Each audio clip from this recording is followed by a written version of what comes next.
Hello and welcome. I am your host of What Are You Reading? What Are You Writing? Author Karen E. Osborne. I have five novels out. The latest is Justice for Emerson. I am so glad that you're here. This is a space for readers and writers to come together and talk about books.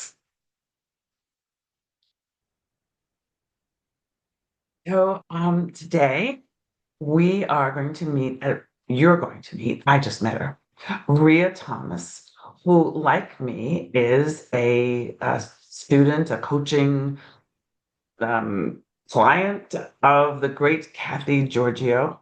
That's what we have in common. And I think you're going to really enjoy our conversation. Hey, Rhea. Hi, I'm so excited to So, be here. Thank you for having me. oh, I'm so glad you could join us. So let me just tell you, I'm just going to read this short little bio about her, and then she's going to tell you everything. So her short stories have been published in multiple publications, including most recently The Fictional Cafe, Toasted Cheese, and Does It Have Pockets? Those are great names for magazines. I love that. She spends her free time hoarding books. Yes, Yeah. yes.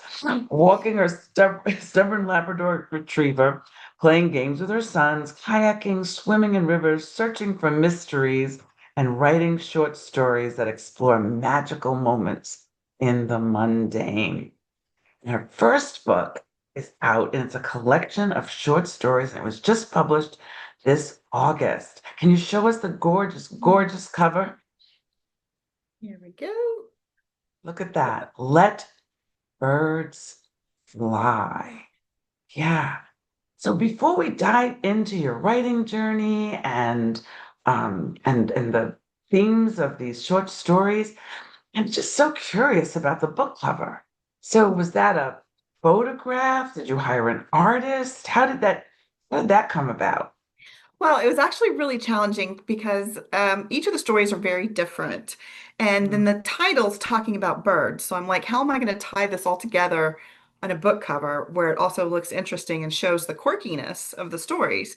So I got some great input from Kathy Giorgio, who's my writing coach and editor. And I reached out to a graphic designer friend and told him, I think I want an office setting, but I want it to be kind of quirky and magical. So maybe there are bird figurines on the desk, but some of them are now flying. So what happened there? And then there's like a cup of coffee on the table that has a Hamza symbol, which is featured strongly in some of the stories. And then there's some shoes below the desk and that have a common theme throughout the book. And then there's like a mariachi looking avocado that, all little bits from the books. But I definitely had to like go from scratch with this graphic designer because I wanted such specific things. And he did. He knocked it out of the park. He did a great job. He did a Yeah. beautiful, beautiful. It's a very engaging cover. You want to pick it up and Oh, good. see, Yeah. see what's inside, right? Mhm.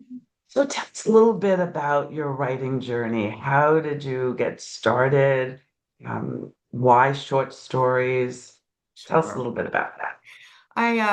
The very beginnings were making up stories for my little sister at bedtime. So that's where it all began. I think I wrote stories about my Barbies when I was little. I've always found writing to be a great creative outlet. And then I kind of probably forgot about it for a while or just didn't have time for it.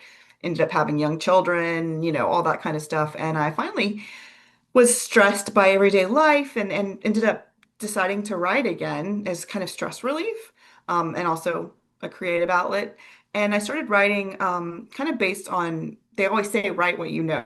And so I was working at a digital advertising agency, and I started taking situations that I saw every day or clients' quirks or, whatever, and taking the situation, exaggerating it, and then like throwing in a dash of magic to like make it more interesting.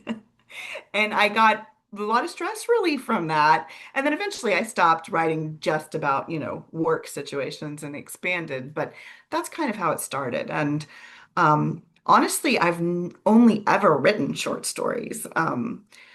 It's been the medium that I like. I like being able to kind of hyper focus on a feeling or a situation or like one moment in time and just start to finish having an end and not dwelling too long on it. But um, That I love the short story medium. I do too. I just haven't had any success with it, but but It's hard to get I in. do love it. My son is a literary short story writer. He gets about three a year published, That's which good. is That's good. in, yeah, and he's moving up in the magazine Oh, tiers. And he told yes. me that the other day that he got a really wonderful rejection from the New Yorker. He said it Oh, was that very is personalized, amazing. right? That is amazing because normally they don't respond at all. Like you just don't get anything and you know And that it you was didn't make it. encouraging. It was an encouraging rejection. So he's moving along, right? Yeah. So you said that you write magical realism. Mhm. And for our audience who may not be familiar with that term, can you just talk a little bit about what that is? Sure. So the like official definition is something about like having a realistic narrative setting with a fantastical element. But sort of in plain English, that means having a regular situation, everyday situation, our world, our life, and then throwing in just a little bit of something magical or something that's different. And that's definitely what I've done with all my what's that someone called it office fairy tales. They're not really office fairy tales, but they're they all take normal situations, someone at work answering client calls, and he'd ordered some coffee off the internet, and it ends up being a hallucination coffee that causes him to see things about other people that he works with. And so that was a way to like be able to talk about boring meetings and regular office chit chat, small talk, and being able to turn it into something just a little bit crazier and more fun. I was going to say that sounds like a lot of fun. Not paying attention to what's going on at the meeting, Right. but Oh, nobody does that. but imagining things as that's going on. I like that. That sounds very cool.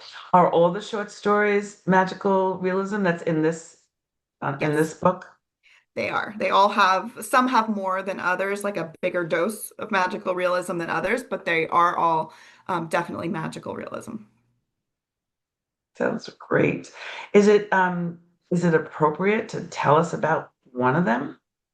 Sure. Um, one, let's see, one of them I guess I could start talk about the very first one I ever wrote, and it's about a woman working at a digital marketing agency, and she is stressed to the max. She's working like two jobs worth, and you kind of get a sense of what her day is like with a maybe one of the bosses or C-suite level guys always gets her name wrong, and she finds that very frustrating. And then the platform software they're supposed to be using for meetings isn't working, or all these little things. They have a new client that came in, and they're trying to get them situated, all these things going on. And finally, she's just so stressed. And she's been told that if she walks, that might be a great stress release, especially if you walk in nature.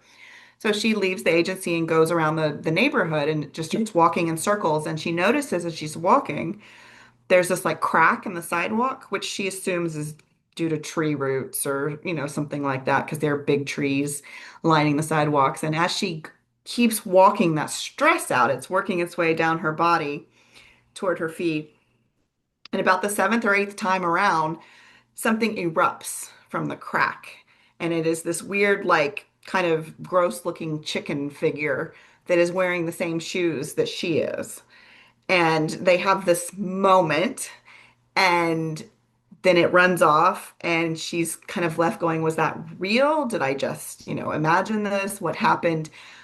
And kind of has some self-realizations that maybe her life isn't unfolding the way she planned. But either she's so stressed she's hallucinating, or something has happened and her stress is manifested, and make some big decisions about her career and make some changes.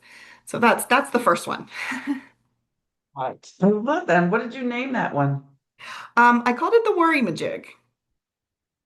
I guess it's kind of slightly Dr. Seuss or Shel Silverstein like, with a fantastical chicken, stress chicken creature that, and I threw in the word worry and, just kind of had fun with it.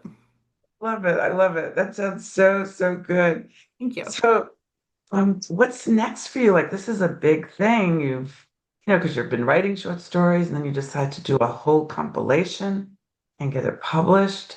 So, are you working on anything now? I am. About a little over a year ago, which, as you know, the publishing journey, like from the time you sign a contract to actually having your book published, is easily a year or more. So about over a year ago, I decided to start writing a novel. And so I am sort of thick in the middle of that at this moment. It is a literary mystery. And having never written anything this long before in my life, it's been quite a learning experience, a slog at times, but I'm really enjoying it in a lot of ways. It's been a lot of fun. And I'm, like I said, I'm a little over a year into it. Got some more to go, but it's kind of cool writing a novel. Different, right? Yeah, so different. It is very different. So the same son that I was talking about, Robert Osborne, he's writing his first novel, and he's after he's always been a short story writer, years and years and years of writing short stories, and now he's attempted his first novel, and yeah, he's learning. He's always pointing out to my short stories. He says, "Mom, every time you send me a short story to read, it reads like the first chapter of a novel." Oh, I know that feeling. Everyone says, "Oh, this should be a book," when you send them a story. Yes. So that's great. That's great. I hope good luck with that. Good Thank luck you. with that. Thank That's you. awesome.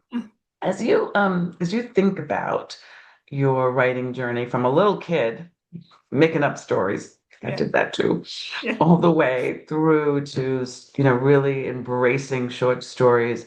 Is there a short story writer or someone else who had a really big impact on your writing style or your love of writing?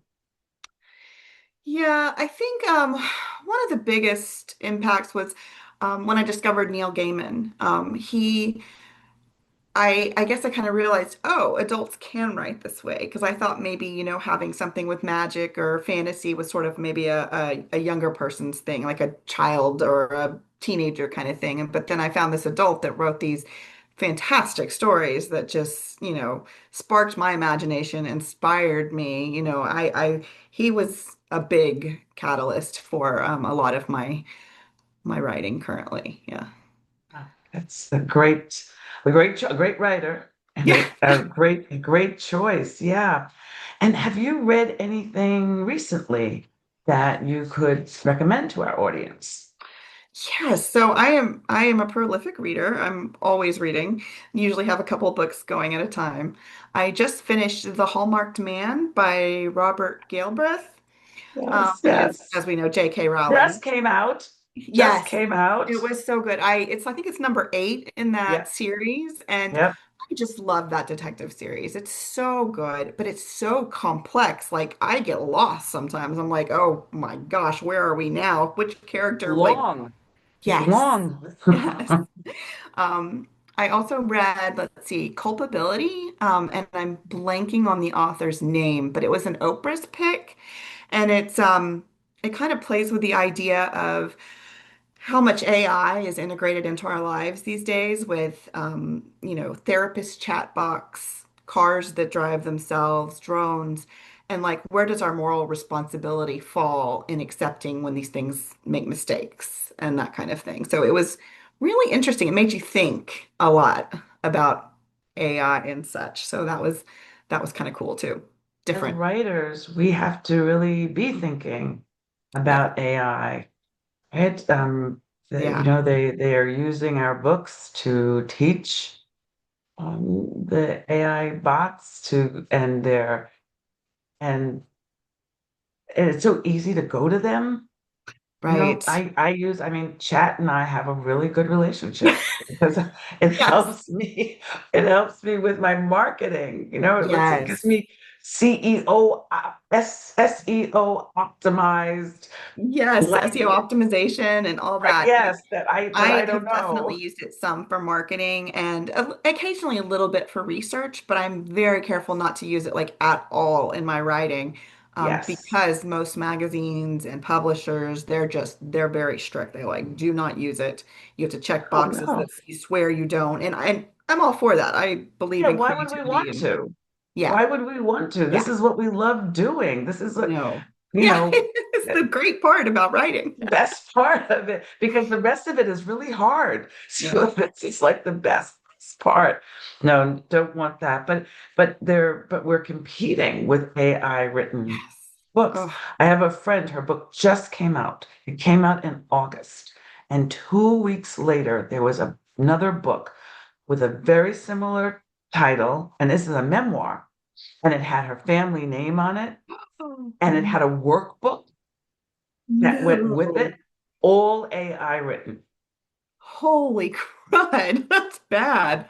Amazon agreed to take, her agent and her publicist just jumped on it and got Amazon to take it down. But in 2 weeks, her book came out, and 2 weeks Oh, later, there was wow. a fake book selling for $10 less with a That's workbook. crazy. I mean, when AI can produce books that quickly, it's so hard to compete with and it's oversaturating our market. And it's It just oversaturating the sucks. Yeah. market. Besides stealing, it's oversaturating the market. So we're in a very interesting time as It writers. is. And then I read an article about which jobs are the most threatened by AI, and we were right in the middle. Ugh, I hate There to was hear a that, list of but like it's 20 makes sense. jobs, and we were right in the middle. Ugh, So it's yeah. your book sounds like worth reading, and these are things we need to think about and Yeah. for ourselves and for our community. Yeah, Yeah, it's going to be interesting to see where we end up with all of this, how it's going to integrate. Is it going to be as bad as we fear? Maybe it won't be, but it right now it feels like a big deal. it does. It feels kind of scary right now. Yes. Yeah, Yeah. yeah, yeah. So how can everybody I hope you're enjoying this conversation as much as I'm enjoying having this conversation with Rhea. So, how can the audience find you? How can they be in touch with you? How can they find your books? So I've just started a website. It's still a little bit in the building blocks mode, so bear with me, but it's rheathomasauthor.com. I'm also very prolific on Facebook and Instagram. On Facebook, it's Rhea Thomas Author, and on Instagram, it's Rhea Tells Tales. Like that. I Yeah. apologize for mispronouncing your name. I think I called you Oh Rhea. no, it's So it's sorry. fine. It's Rhea, which Rhea. is very pretty. Thank I you. love that. The family name. Yeah, so it's Rhea, people. Yes. And I hope that you will find her. I hope, short stories are such a joy to read. And you can read them instead of, getting through, a whole big novel. You can just enjoy a short story and then close the In book bits and and pick it pieces. up Yeah. later. So it's really a wonderful companion to have. So I hope you'll pick up Rhea's book, that you will you'll read it, you'll write a review, you'll be in touch with her, and you will tell her that you met her Yeah. on what are you reading, what are you writing. Thanks everybody for watching. Thanks so much, Rhea, for joining me, and I'll Thank see you. you all next week. Bye.